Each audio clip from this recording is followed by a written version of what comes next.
ഇത് ഫ്ലോ സ്വിച്ചാണ്. ഇത് സാധാരണ ഫയർ ഫൈറ്റിംഗ് സിസ്റ്റത്തിൽ ഉപയോഗിക്കുന്ന ഒരു ഫയർ ഫൈറ്റിംഗ് സിസ്റ്റത്തിൽ നിന്ന് ഫയർ അലാറം പാനലിലേക്ക് സിഗ്നൽ കൊടുക്കുന്ന ഒരു കോമ്പോണൻ്റാണ്. നമുക്ക് ഫയർ അലാറം സിസ്റ്റത്തിൽ മാത്രമല്ല വേറെ എന്തോ വാട്ടർ ബേസ്ഡ് സിസ്റ്റത്തിനും വാട്ടർ ലൈനിലൊക്കെ നമുക്ക് വാട്ടർ ലൈനിൻ്റെ ഫ്ലോ ഡിക്റ്റേറ്റ് ചെയ്യാൻ വേണ്ടിയിട്ട് ഉപയോഗിക്കുന്ന ഒരു കോമ്പോണൻ്റാണിത്. വാട്ടർ ലൈനിനകത്ത് എന്തെങ്കിലും ഫ്ലോ ആക്ടിവേറ്റ് ആയിട്ടുണ്ടെങ്കിൽ ഇത് സെൻസ് ആവും. ഇത് ഇതിനകത്ത് ടൈം അഡ്ജസ്റ്റ് ചെയ്ത് ഇത് ടൈമറാണ്. ഈ ടൈം അഡ്ജസ്റ്റ് ചെയ്ത് നമുക്ക് ഇത് സെൻസ് ആക്കാൻ പറ്റും. ഇതിനകത്തെന്ന് പറഞ്ഞിട്ടുണ്ടെങ്കിൽ മെയിനായിട്ട് 3 കോമ്പണൻ്റ് ഉണ്ടല്ലോ. ഇതൊരു ഫ്ലോട്ട് ആക്ടിവേറ്റിംഗ് ലിവറാണിത്. ഇത് നമ്മൾ പൈപ്പ് ലൈനകത്തോട്ട് ഹോൾ ചെയ്ത് ഇറക്കി വെക്കും. എന്നിട്ട് ഒരു യു ക്ലാമ്പ് ഇട്ടിട്ട് ഇത് ടൈറ്റ് ചെയ്ത് വെക്കും. ഇതിനകത്ത് ടൈറ്റ് ആയിരിക്കും, സീൽഡ് ആയിട്ടിരിക്കും. ഈ ഭാഗം ഇത് ഉള്ളിലേക്ക് പൈപ്പിൻ്റെ ഉള്ളിലേക്ക് കയറിയിട്ട് ഇത് സീൽഡ് ആയിട്ടിരിക്കും. ഇത് പുറത്തേക്ക് ഇരിക്കും. ഇതിന് മുകളിൽ ഒരു കവർ വരും. എന്നിട്ട് ഇവിടെ നിന്നാണ് നമ്മുടെ കണക്ഷൻസ് കൊടുക്കുന്നത്. എങ്ങോട്ടാണ് സിഗ്നൽ വേണ്ടത് അതിനകത്തുള്ള വയറും കാര്യങ്ങളെല്ലാം ഇവിടെ നിന്നാണ് കൊടുക്കുന്നത്. ഇതിനകത്ത് 2 സ്വിച്ചസ് ഉണ്ട്. ഈ സൈഡിൽ ഒരു സ്വിച്ചസും ഈ സൈഡിൽ വേറെ സ്വിച്ചസുമാണ്.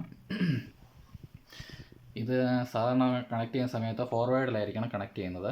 അതായത് ഇത് ഇൻലെറ്റ് ലൈനും ഇത് ഔട്ട്ലൈറ്റ് ലൈനും. എവിടെയാണ് നമുക്ക് ഫ്ലോ വേണ്ടത് അത് ഔട്ട്ലൈറ്റ് ലൈനും, എവിടെയാണ് നമ്മൾ ഇൻലെറ്റ് കൊടുക്കുന്നത് അത് ഈ ഭാഗത്തുമാണ് കൊടുക്കുന്നത്. ഇത് തിരിച്ചു കൊടുത്തു കഴിഞ്ഞാൽ ഫ്ലോ ആക്ടിവേറ്റ് ആകത്തില്ല. എന്താണെന്ന് വെച്ചിട്ടുണ്ടെങ്കിൽ ഇത് ഇങ്ങനെ മാത്രമേ ഇത് ആക്ടിവേറ്റ് ആകത്തുള്ളൂ.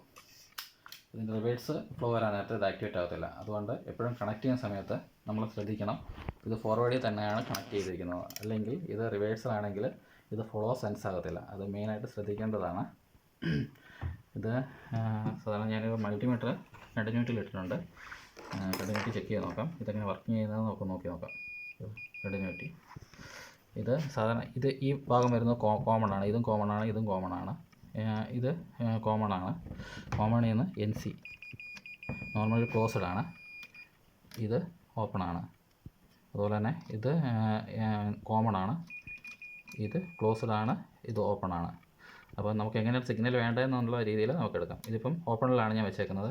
ഓപ്പണിൽ വെച്ചിട്ട് തന്നെ ഞാൻ ഇതിനകത്ത് കൈ കൊണ്ട് ആക്ടിവേറ്റ് ആക്കി നോക്കുകയാണ്. ഫ്ലോ വരുന്ന രീതിയിൽ കണ്ടോ ആക്ടിവേറ്റ് ആകുന്നുണ്ട്. ഇവിടെ ഒരു സ്വിച്ചസ് ഉണ്ട്. ഈ സ്വിച്ചസ് ഇത് വരുന്നതിനനുസരിച്ച് ഇത് ലിവർ ആക്ടിവേറ്റ് ആയിട്ടിട്ട് ഇത് ആക്ടിവേറ്റ് ആകും. അതുപോലെ തന്നെ നമുക്കിതിനകത്ത് ടൈം അഡ്ജസ്റ്റ് ചെയ്യാം. നമ്മളിതിനകത്ത് ടൈം ക്ലോക്ക് വൈസ് തിരിച്ചു കഴിഞ്ഞാൽ നമുക്ക് എത്രയാണ് ടൈം വേണ്ടതെന്ന് വെച്ചിട്ടുണ്ടെങ്കിൽ ക്ലോക്ക് വൈസ് തിരിച്ചു കഴിഞ്ഞാൽ നമുക്ക് എത്ര ടൈം വേണ്ടതെന്നനുസരിച്ച് നമുക്കിതിനകത്ത് ഈ റോട്ടറി സ്വിച്ചിൽ അഡ്ജസ്റ്റ് ചെയ്യാൻ പറ്റുന്നതാണ്. ഇപ്പോൾ ഞാൻ ചെറിയൊരു ടൈമിൽ അഡ്ജസ്റ്റ് ചെയ്ത് വെച്ചിട്ടുണ്ട്. ഇതെങ്ങനെയാണ് ആക്ടിവേറ്റ് ചെയ്യുന്നതെന്ന് ഇവിടെ നോക്കാം നമുക്ക്. ഇത് ഞാനിപ്പം ഫ്ലോ ആക്ടിവേറ്റ് ആക്കുകയാണ്. ഇത് ലിവർ ആക്ടിവേറ്റ് ആയിട്ടില്ല. അതായത് ടൈമറിൽ ഇട്ടിരിക്കുന്നതുകൊണ്ട് ചെറിയൊരു ടൈം ലാഗ് എടുക്കും. ഇപ്പോൾ ആക്ടിവേറ്റ് ആയി, ഇപ്പം ആക്ടിവേറ്റ് ആയി സിഗ്നൽ കൊടുക്കുന്നുണ്ട്. അതുപോലെ തന്നെ തിരിച്ചു വരാൻ നേരത്ത് നോർമൽ സ്റ്റേജ് വരാൻ നേരത്ത് ക്ലോസ് ആവും. ക്ലോസ് ആയി കഴിഞ്ഞിട്ടുണ്ടെങ്കിൽ ഇത് ഓപ്പണായി, ഈ സിഗ്നൽ ഓപ്പൺ ആവും. നോർമലി ഓപ്പൺ ആവും. ഇതിങ്ങനെയാണിത് സിസ്റ്റം വർക്ക് ചെയ്യുന്നത്. ഇതിൻ്റെ മെക്കാനിസം എന്ന് പറയുന്നത് ഇതൊരു എയർ ചേമ്പറാണ്.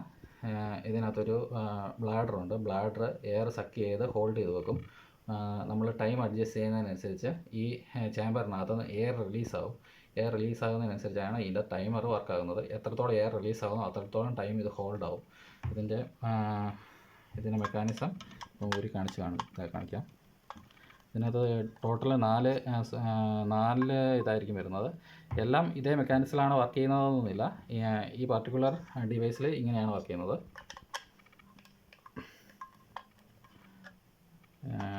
ഇവിടുത്തെ ഈ സ്ക്രൂ അയച്ചു കഴിഞ്ഞിട്ടുണ്ടെങ്കിൽ നമുക്ക് ഇതിൻ്റെ മെക്കാനിക്സ് മനസ്സിലാവും.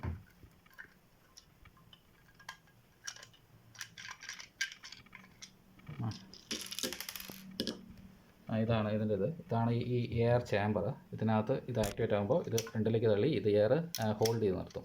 അത് കഴിഞ്ഞിട്ട് ഇത് നമ്മൾ ഇതിനകത്തൊരു ഹോളുണ്ട്. ഈ ഹോൾ വെച്ചാണ് ഈ ഹോൾ തിരിക്കുന്നതനുസരിച്ച് ഈ ഹോൾ വലുതും ചെറുതുമായിട്ടാണ് ഈ എയർ റിലീസാകുന്നത്.